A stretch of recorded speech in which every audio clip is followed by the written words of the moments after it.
Hi there, friends. There's something a lot of us do in our 70s that nobody really talks about. It's not dramatic, it doesn't show up on a blood test. But researchers who study longevity call it one of the most consistent predictors of how the next decade goes. And it has nothing to do with diet or exercise in the way you might expect. It has to do with what your body and your nervous system are quietly doing on an ordinary Tuesday afternoon. Welcome to Senior Health and Wellness Hub. I'm glad you found your way here today. We talk a lot in this space about the big things: medications, nutrition, chronic conditions. But today I want to talk about something subtler, something that accumulates so gradually that most people don't realize it's happening until they look back and wonder when things started to feel heavier, slower, smaller. I want to talk about the daily patterns, not bad habits exactly, more like quiet drifts. That research consistently links to accelerated aging and reduced vitality in people over 70. Not because they're dangerous in isolation, but because they compound day after day, week after week. They add up in ways the body keeps score of, even when we don't. Here's what I find genuinely interesting about this topic, and a little humbling, honestly. Most of the patterns I'm going to describe today feel like rewards. They feel like things we've earned. Rest after a long life of working, quiet after decades of noise, routine after years of unpredictability. And in many ways, they are earned. The issue isn't the rest or the quiet or the routine themselves. The issue is what happens physiologically when they become the whole story, when the nervous system stops getting the signals it needs to stay regulated, and the body starts interpreting that stillness as something other than peace. Researchers studying what's called allostatic load, that's the cumulative wear on the body from prolonged stress and inactivity, have found that the damage doesn't come from acute moments, it comes from the low-grade, unaddressed version. The first pattern is one most of us recognize in ourselves or someone we love, sitting for most of the day. Now, I want to be careful here because the message isn't sitting is bad, rest is necessary. What the research actually points to is something more specific. It's the uninterrupted sitting that creates the problem. The hours that stack without a single break in between. When we sit without moving for extended periods. Blood flow to the lower body slows significantly. The muscles in the legs go quiet.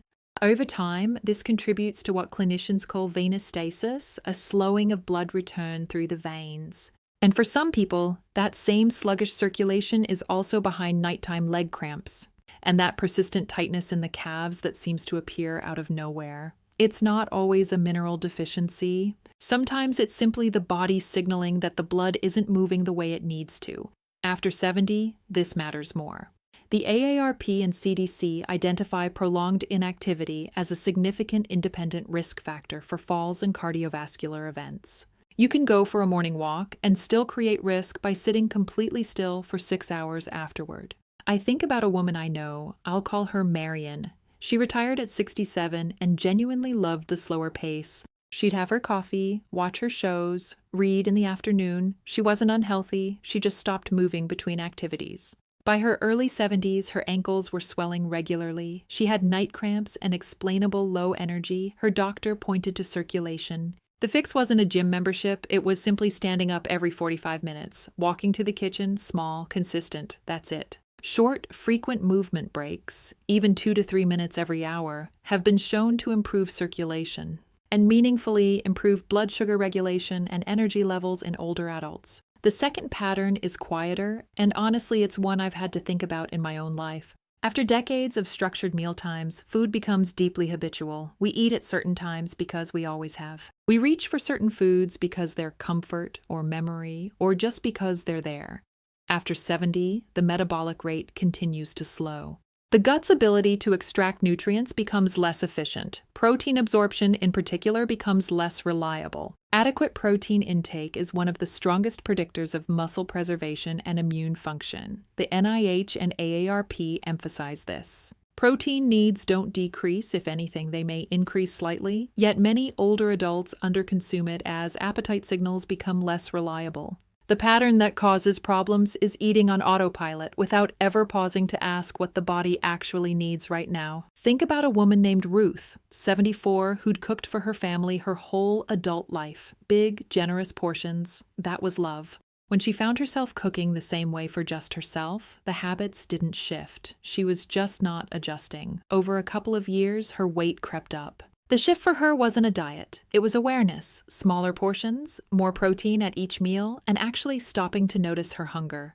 This one is worth spending a moment on because it comes from a genuinely good place, a sense of self-sufficiency. Several significant conditions affecting people over 70 are, in their early stages, completely silent. Hypertension is sometimes called the silent condition, precisely because it produces no symptoms until it's already causing damage. Early-stage type 2 diabetes can go unnoticed for years. The Medicare annual wellness visit exists specifically for this reason. It's a covered benefit, meaning no out-of-pocket cost for most. During that visit, your care team will typically review all your medications and check for interactions. They'll screen for cognitive changes and fall risk.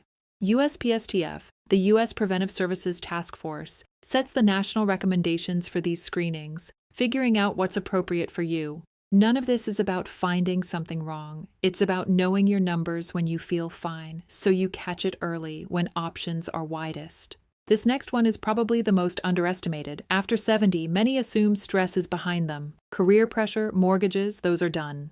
But stress doesn't retire when we do. It changes shape.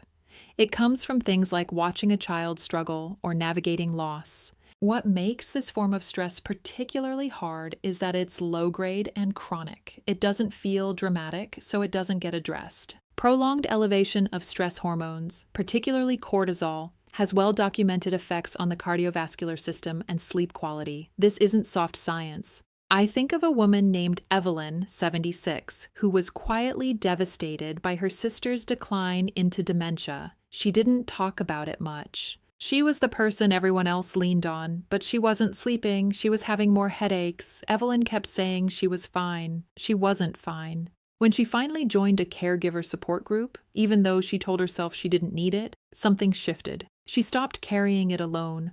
The research on social support as a stress buffer is strong. Talking, being heard, naming what's hard, these actions measurably reduce cortisol levels.